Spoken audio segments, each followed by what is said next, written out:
Hello అండి, welcome back to my channel. ఈరోజు మనం నేర్చుకునే రెసిపీ వచ్చేసి చాట్ రెసిపీ దహీపూరి. దీన్ని మనం చాలా టేస్టీగా ఇంట్లో తయారు చేసుకోవచ్చు. దీనికోసం మనం స్వీట్ చట్నీ, గ్రీన్ చట్నీ, ఇంకా ఆలు కర్రీ ఇవన్నీ కూడా మనం ఇంట్లోనే ప్రిపేర్ చేసుకోబోతున్నాం. ఈ చాట్ రెసిపీ చాలా చాలా టేస్టీగా ఉంటుంది. ఈ దహీపూరిని ఒక్కసారి తింటే మళ్ళీ మళ్ళీ తినాలనిపిస్తుంది. చాలా చాలా అద్భుతంగా ఉంటుంది. ఇంకేమాత్రం ఆలస్యం చేయకుండా ఈ దహీపూరిని ఎలా తయారు చేయాలో చూసేద్దాం. ఒక బౌల్లోకి 50 గ్రాముల చింతపండుని తీసుకోవాలి. ఈ చింతపండులో గింజలు ఏమీ లేకుండా చూసుకోవాలి. ఇప్పుడు ఇందులో మరుగుతున్న వాటర్ని వేసుకొని ఒకసారి స్పూన్తో బాగా కలుపుకొని పావుగంట పాటు అంటే 15 నిమిషాల పాటు ఈ చింతపండుని వేడి నీళ్ళలో నాననివ్వాలి. ఇలా చేయడం వల్ల ఈ చింతపండు మెత్తబడుతుంది. ఇప్పుడు ఇలా అయిన తర్వాత మనం మిక్సీ జార్లో వేసుకొని మెత్తగా పేస్ట్లా చేసుకోవాలి. ఇప్పుడు దీన్ని స్ట్రైనర్లో వేసుకుని పల్ప్ అంతా కూడా పైన ఉండి జ్యూస్ అంతా కూడా కిందకి దిగేలా మనం స్పూన్తో కలుపుతూ ఉండాలి. ఇలా కలిపేటప్పుడు కొంచెం కొంచెం వాటర్ వేసుకొని కలుపుతూ ఉండాలి. ఒకేసారి ఎక్కువ వాటర్ యాడ్ చేయకూడదు. చాలా తక్కువ మొత్తంలోనే వాటర్ యాడ్ చేసుకోవాలి. పల్ప్ అంతా మిగిలిపోయిన తర్వాత దీన్ని మనం బయట పడేసి ఆ జ్యూస్ మాత్రమే మనం స్వీట్ చట్నీకి యూజ్ చేసుకుంటాం. చింతపండు రసం కన్సిస్టెన్సీ మనకి ఇలా ఉండాలి. మరి తిక్కుగానే ఉండకూడదు, పల్చగానే ఉండకూడదు. ఇప్పుడు దీన్ని పక్కన పెట్టేసుకుని స్టవ్ పైన ప్యాన్ పెట్టుకుని 1 టేబుల్ స్పూన్ ఆయిల్ వేసుకోవాలి. ఆయిల్ వేడైన తర్వాత కొద్దిగా జీలకర్ర వేసుకుని వేయించుకోవాలి. ఇప్పుడు ఇందులో చింతపండు రసం వేసుకొని మీడియం ఫ్లేమ్లో 2 నుంచి 3 నిమిషాల పాటు ఉడికించుకోవాలి. మనం 50 గ్రాములు చింతపండు తీసుకున్నాం కదా, దానికి ఈక్వల్గా 50 గ్రాములు బెల్లం వేసుకుని కరిగేంత వరకు ఉడికించుకోవాలి. చూడండి, మనకి బెల్లం కరిగిపోయింది కదా. ఇప్పుడు ఇందులో రుచికి తగినంత ఉప్పు, 1 స్పూన్ ధనియాల పొడి, 1/2 స్పూన్ మిరియాల పొడి, 1/2 స్పూన్ జీలకర్ర పొడి, 1/2 స్పూన్ కారం వేసుకుని బాగా కలుపుతూ ఉడకనివ్వాలి.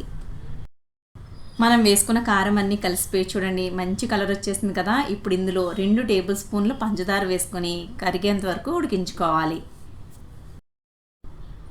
చూడండి, స్వీట్ చట్నీ మనకి మంచి కన్సిస్టెన్సీలోకి వచ్చేసింది. ఈ కన్సిస్టెన్సీలోకి వచ్చిన తర్వాత గ్యాస్ ఫ్లేమ్ని ఆపి పూర్తిగా చల్లగా అవనివ్వాలి. చల్లగా అయిన తర్వాత దీన్ని ఒక బౌల్లోకి తీసేసుకోవాలి. మనకి స్వీట్ చట్నీ అయితే రెడీ అయిపోయింది. ఇప్పుడు దీన్ని పక్కన పెట్టుకొని గ్రీన్ చట్నీని ప్రిపేర్ చేసేసుకుందాం. మిక్సీ జార్లోకి 1 కప్పు కొత్తిమీర, 1/2 కప్పు పుదీనా, 2 ఇంచులు అల్లం, 2 పచ్చిమిర్చి, 2 టేబుల్ స్పూన్ల పుట్నాల పప్పు, 1/2 స్పూన్ జీలకర్ర, రుచికి తగినంత ఉప్పు, 1/2 spoon amchur powder, 1 table spoon నిమ్మరసం వేసుకొని కొద్దిగా వాటర్ కూడా యాడ్ చేసుకుని మెత్తగా పేస్ట్లా చేసుకోవాలి. చూడండి, మెత్తగా గ్రైండ్ అయిపోయింది. దీన్ని ఒక బౌల్లోకి తీసేసుకోవాలి. మనకి గ్రీన్ చట్నీ కూడా రెడీ అయిపోయింది. స్వీట్ చట్నీ ఇంకా గ్రీన్ చట్నీ మనకి 2 కూడా రెడీగా ఉన్నాయి కదా. ఇప్పుడు ఒక బౌల్లోకి 1 కప్పు పెరుగు తీసుకోవాలి. ఇందులో 1.5 టేబుల్ స్పూన్ల షుగర్ వేసుకొని బాగా కలుపుకోవాలి. ఈ షుగర్ మెల్ట్ అయ్యేంత వరకు బాగా కలుపుతూ ఉండాలి. చూడండి, మనకి షుగర్ మెల్ట్ అయిపోయింది. మనకి పెరుగు కూడా రెడీగా ఉంది. ఇప్పుడు దీన్ని పక్కన పెట్టేసుకుని కర్రీ ప్రిపేర్ చేసుకుందాం. కర్రీ కోసం ఇక్కడ నేను 4 మీడియం సైజ్ ఆలుని తీసుకుని బాయిల్ చేసేసుకొని మెత్తగా మ్యాష్ చేసి పెట్టేసుకున్నాను. దాన్ని ఒక బౌల్లోకి వేసేసుకోవాలి. 1 ఉల్లిపాయలు సగం తీసుకుని సన్నగా తరిగి వేసుకోవాలి. సన్నగా తరిగిన కొత్తిమీర, రుచికి తగినంత ఉప్పు, 1/2 స్పూన్ ఆమ్చూర్ పౌడర్, 1/2 స్పూన్ ధనియాల పొడి, 1/2 స్పూన్ జీలకర్ర పొడి, 1/2 స్పూన్ మిరియాల పొడి, 1/2 స్పూన్ కారం ఇవన్నీ వేసుకుని బాగా కలిసేటట్టుగా కలుపుకోవాలి. ఆలు కర్రీ కూడా రెడీ అయిపోయింది కదా. ఇప్పుడు మనకి గ్రీన్ చట్నీ, స్వీట్ చట్నీ, ఆలు కర్రీ, పెరుగు అన్నీ రెడీగా ఉన్నాయి కదా. ఇక్కడ పూరీలు కూడా నేను ఇంట్లోనే ప్రిపేర్ చేసుకున్నాను.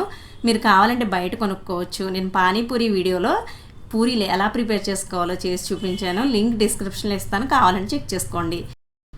ఇప్పుడు ఆలు కర్రీని పెట్టుకోవాలి. ఒక్కొక్క స్పూన్ ఆలు కర్రీ చొప్పున ఒక్కొక్క పూరీలోనే పెట్టుకోవాలి.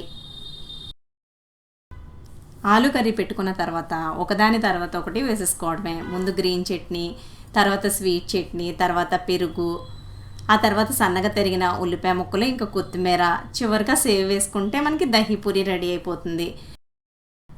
మీరు ఆలు కర్రీ ఇంకా స్వీట్ చట్నీ, గ్రీన్ చట్నీ ఇవన్నీ రెడీ చేసి పెట్టుకుంటారు కదా. మీరు ఎప్పుడైతే దహీ పూరి తినాలనుకుంటున్నారో అప్పుడే పూరీలో స్టఫ్ చేసుకొని తినాలి. ముందే చేసి పెట్టుకుని తింటే పూరీలు మెత్తగా అయిపోయి అంత టేస్టీగా ఉండదు. మీరు అప్పటికప్పుడు పెట్టుకుని తింటే చాలా క్రంచీగా చాలా టేస్టీగా ఉంటాయి దహీ పూరి అనేది. ఫ్రెండ్స్, మా వీడియో మీకు నచ్చిందని అనుకుంటున్నాను. ఇంత రుచికరమైన దహీ పూరి నచ్చితే మాత్రం ఒక లైక్ ఇవ్వడం మర్చిపోకండి. మరిన్ని కొత్త వీడియోస్ కోసం ఛానల్ని సబ్స్క్రైబ్ చేసుకోండి. వీడియో ఎలా ఉందో కమెంట్ సెక్షన్లో కమెంట్ చేయండి.